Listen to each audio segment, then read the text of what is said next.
you. There is one researcher named Joseph Colpart. He was saying that I have came across various questions which are asked by most of the time researcher that I will lose my job if you don't accept my article for publication. There is another question that he came across like I will not get tenure if my article will not get published.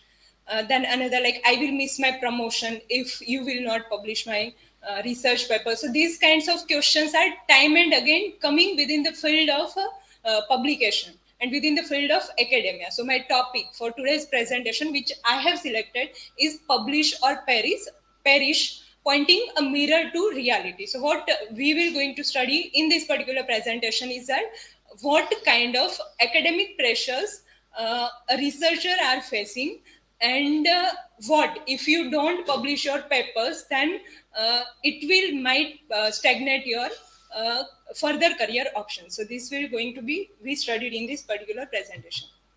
So content of my presentation is, first I will going to discuss about one survey which is done by the Wellcome Trust. So what a researcher think about the culture they work in, that will be their survey. Then second thing would be traces the origin and evaluation of the very phrase publish or perish. Then we will going to see how that publication will be rewardful for the researcher and how it will create a kind of a mental stress to the researcher. Then fourth would be how publication pressure create a kind of a unethical practice within the field of academia. Then we will also going to see that how publication markets, the global north is dominating, that we will going to see. Then we will also see some of the journal publications which are dominating within the field of publication. Then what are the criteria which we can decide that how to publish your article into a quality journal, and what will be the negative implication of this particular phrase, that is publish or perish, and what will be the future that we will going to see further. So first, there is one survey which is done by this Wellcome Trust, and the survey is conducted in 2020, and they have included around 4,000 researchers. They are from the UK based, and globally they have connected all the researchers, and they have done one survey. So what are the results that we have found within this survey is that 71% researchers are agreeing that within the research culture they more are tilting towards the quantity rather than quality. So whenever you go for jobs, they will ask for how many publications you have done rather than what is the quality of the research work you have done. Then 65% respondent have also agreed that the whatever current research that we are publishing as a part of the pressure of publication, that will not going to sustain for a longer period of time. Then 32% researcher also agreeing that their workplace values speed or result over quality. So because of this they are facing certain mental crises. Then only 40% people have agreed that the current metrics, right, so whatever standards that we have set for the quality of the publication have positive impact on research culture. And 54% researcher feel pressure to meet the key performance. And last, 75% of researchers believe that whatever we publish is not as creative and as original as we want. So after that, now we will going to see the term publish or perish, where it is originated. So first time it was used in 1928. That is in one sociological article. Then after that, this time it was used in a positive manner. Then after, in 1934, there is one writer, William Morris Davies. He was giving one lecture, and in which he said that if it is worth doing, it is worth printing. So what he was emphasizing here is that we should publish whatever work we do. So again, this is used in a very positive manner. But after 1942, we see a kind of a negative implications of this term. So in 1942, the term is used in the article, that is the Academic Man, a study in the sociology of a profession, and in which this concept is putting more emphasis over the quantity of the research paper that you are going to publish rather than the quality. So this is how the real publication race start under the slogan of publish or perish. And I have put one image which is showing that how the time and again this term is used. So this term is searched within the Google Books Ngram viewer, and within which we see that during 1928 this term is used very rarely, but after 1942 we see a sudden rise of the use of this term, and during 1990s we see a very much use of this term, but it is rather in a negative manner. Okay, so is it publishing a rewarding experience for a researcher, or it is creating a kind of a stress that we will going to see further? So many of the researchers have connected this term with certain mental disorder. We can say they are mentioning publish or perish as a point mania or impactophrenia or pointosis, right? So which is putting a pressure on the researcher to create a more and more points by publishing their research paper. And journal articles are publishing a journal articles are becoming a currency in the academic economy. Okay, so because of this publication pressure, there are certain unethical practices which are emerging within this field. So what are these unethical practices? One is salami slicing. Now salami slicing is splitting a single study into different fragments. Right, so you have done one research paper, and after that you will going to publish that research paper in by creating different research paper out of it. Then there is also a emergence of plagiarism, that due to publication pressure or within time frame you have to publish certain papers. So most of the time researchers are copy pasting the ideas from the other writers. There are certain kinds of plagiarism like direct plagiarism, where you are putting the word to word phrase from that particular researcher without mentioning their name, right? So without giving a credit to that person. So that is direct plagiarism. Then there is a self plagiarism, that you are using your own researches that you have done earlier, and then you are creating another research paper out of it without mentioning that you have done this research earlier as well. Then there is a duplicate publication. Duplicate publication means submitting or publishing the same research finding in more than one journal. That is duplicate publication. Then we are also appointing a ghost authors, right? Because within a time frame we have to publish paper, so we will not be able to work on it. So we will appoint one person as an author. They will give us a ready-made paper, and we will going to publish that paper on our name, right? Without crediting that author. Then there is certain frauds which are going on, like people are publishing the fake data or fake information. So there is famous fraud of Piltdown Man, like he has published one research paper related to the fossils that he has found, that which is about the earlier man's existence. Then there is intentional deletion of data. Sometimes what happens is that in order to create a desired result, sometimes during analysis we will omit some of the data. So these are some of the unethical practices which are emerging within the field of publication.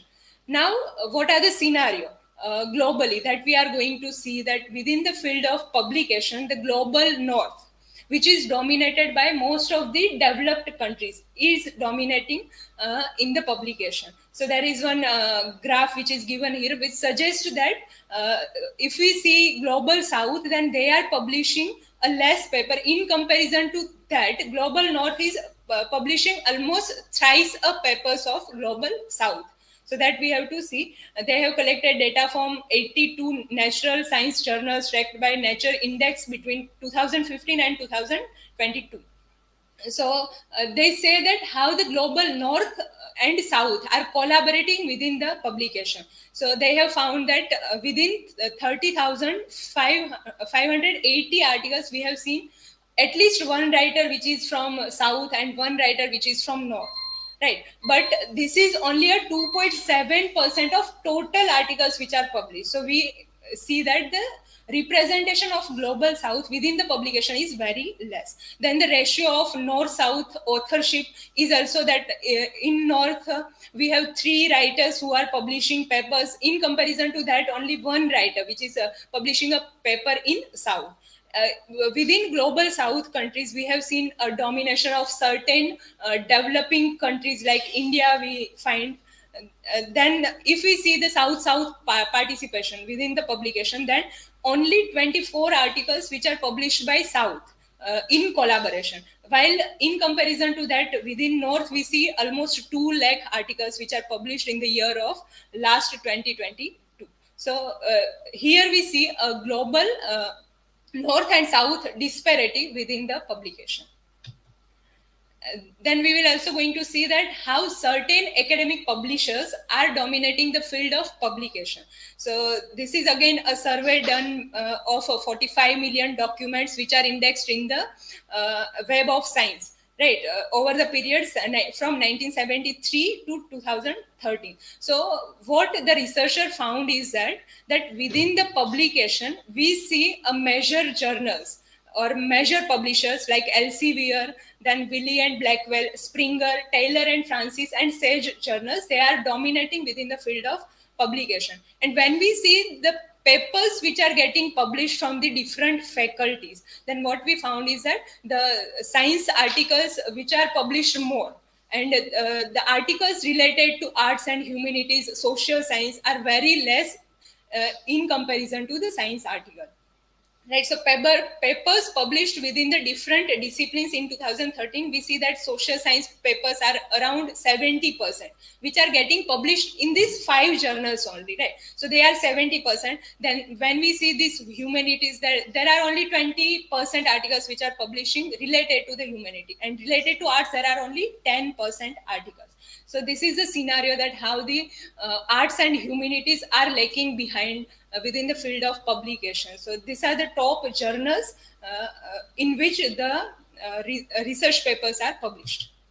Okay, now what will be the criteria that we can identify that how what should be the criteria to publish your paper into quality journal? The first criteria that you have to notice is degree of quantification, that the number of citation that particular journal is getting, then what is the age of that journal, like from how many time that journal is sustaining in the field of publication, then what is the impact factor of that journal. Then we also have to see the circulation of the articles which are published in that particular journal, and what are the affiliated institutions which are participating in publishing in that particular journal. Then second thing would be the rejection rate, right? So the higher the rejection rate, the higher the quality of that particular journal. But this is again a very questionable, because when we see the rejection rate, we also have to see what are the processes that they are following to review your papers, right? Then there are certain ethical standards that we can set globally to check the quality of that particular journal. And yes, whenever you are publishing your paper, you also have to see that whether that paper is publishing through proper process of peer review or not. Okay, so what are the negative implications that we find because of this publish or perish concept? Right, so we found that there are various research misconduct are coming up, like fabrication of data, falsification, and plagiarism is also emerging. Then we also see unethical practices like salami slicing, that you cut down your research paper into multiple research papers. Then we also invite guest authors, and we are giving a contribution to non-contributor of that article. Then most of the time, due to the pressure of publishing, most of the people are publishing their papers into a very less known research journal and predatory journals. Then we also see issue of data dredging, that when you want to get certain results, so you will manipulate the data analysis, that is data dredging. And we also see unhealthy competition among the fellow researchers, which can lead towards the chronic stress, anxiety, depression, and work-life imbalance. Okay, so what are the way forward, right, to how we can combat these issues? So we need to develop a quality metrics, right? We have to set a certain kinds of global standards through which we can we can do a publication. We can set certain metrics related to citation impact, what is the social relevance of that particular article, that also we can see what are the innovations which that research paper is publishing. Then we can also see for the open access journals.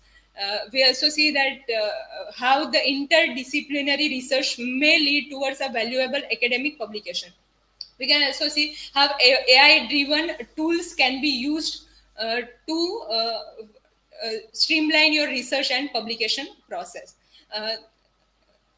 So throughout this 21st century, we have seen the emergence of certain digital platform. So they are disrupting the very traditional way, like we used to publish our papers into physical mode, but now there are certain online journals which are publishing our papers, so that also we can see. Then to reduce pressure to publish, we can decrease the unethical practice within the researchers community. We also have to focus on the global disparity which we have seen in the global north and global south, and we can also see for the institutional reforms, and we can also modify our government policies related to publication. Like we have done this, UGC net have cancelled that during the PhD coursework there is no need to publish two or more papers, right? So that criteria they have eliminated, so this can be also done.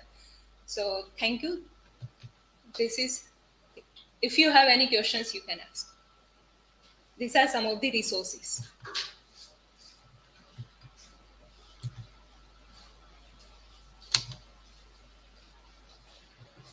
According to you, how far the concept of publish or perish is justifiable in academic achievements? Okay. So the very concept of, if we are taking it in a positive manner, then it will encourage us to publish more and more work. But if it is creating a mental stress, and if it is giving a mental anxiety, then there is no need to publish that kind of work, because it will not going to positively contributed into the society, right? We also should have to look on the social application of that particular research as well. Thank you.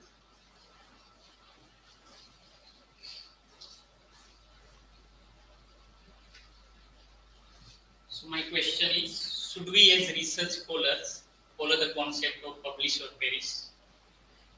Yeah, if you are getting motivated through this publication, right, so you should follow, because publish and perish is working as a motivating factor as well as demotivating factor, right?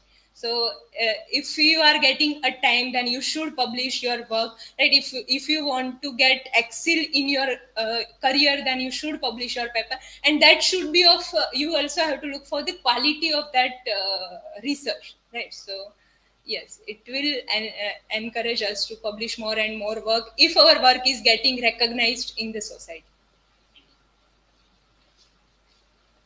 Anyone else? Your presentation was very nice. Thank you, sir. What about the survey that you presented? Did you conduct that survey or you got from somewhere else? No, sir, I haven't conducted that survey. I have whenever I was searching for this topic, so I have came across these kinds of surveys, so I have just taken a data to support my arguments from these surveys. The one survey that is by Wellcome Trust, right? So that is UK based organization. They have conducted that survey in 2020, so I have taken from that. And this publish or perish is your one of the courses? Yeah, it is a part of our research methodology paper. And what is your topic? Because I don't know anyone's topic.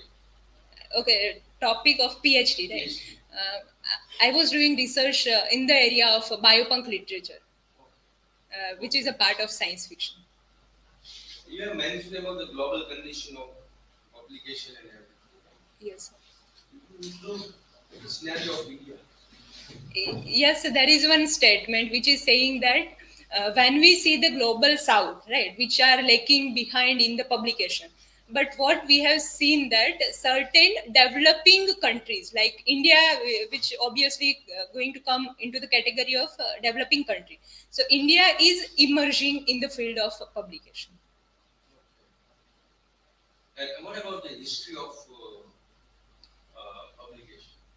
Okay, what about the history of Because in the, earlier time, there were people were publishing their work, but the purpose was different.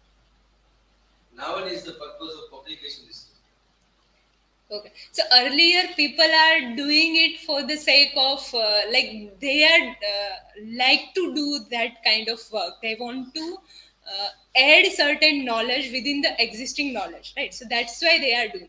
But now we have developed certain metrics, certain like citations, criteria, then impact factor. That more the paper you will have, then you will get a better job, right? So in nowadays, if we see with reference to the research article, then most of the research articles are publishing due to the career pressure, right? So if you don't publish paper, then you will not going to get a better position into uh, the career whichever you want to get, right? So that's why more people are tilted towards publishing their papers. Because I feel that you should include something about the position that we all are facing right now. Most wonderful line from your presentation is reducing the pressure of publication. Yes. Because I'm also feeling the same. My promotion is pending just because of lack of publication.